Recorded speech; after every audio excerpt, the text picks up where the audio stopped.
bizi yaz etdi tanış. Sən bulut, mənsə yağış. Gəl sən ol xəlvət otaq, mən gəlim qarış qarış. Otağına mehman olum, sənə belə qurban olum, sənə belə qurban olum. Gəl yağım izlərinə, süzülüm gözlərinə, sənə səssiz sarılım, qarışım sözlərinə. Ruhumda leysan olum, sənə belə qurban olum, sənə belə qurban olum, sənə belə qurban olum. Dərd ol, dərmanın olum, ruh ol, mən canın olum.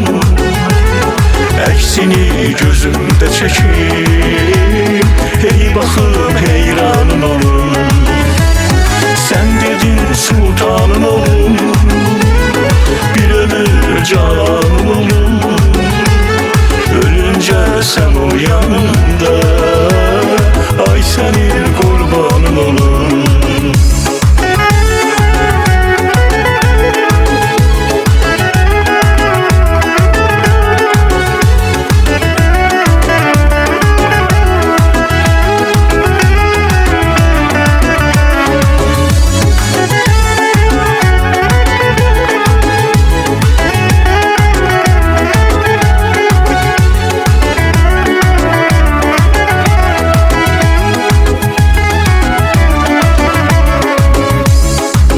Külək ol ruhuma əz, gizli gəl görüşə tələs.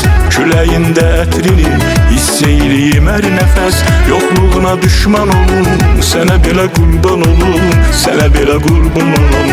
Ürəyim sənlə gülür, çünki dərdindən ölür. Qəlbimin də qəlbi var, onu da sənlə bölür.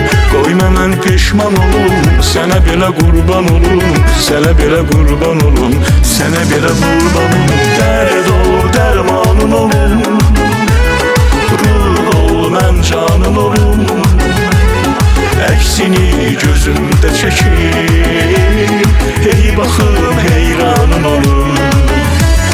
Sən dedin sultanın olum, bir ömür cananın olum.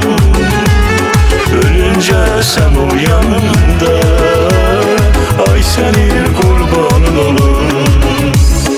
Dərd ol, dərmanın olum, ruh ol, mən canın olum. Əksini gözümdə çəkim, hey baxım heyranın olum. Sən dedin sultanın olum, bir ömür cananın olum. Ölüncə sən o yanımda, ay sənin qurbanın olum.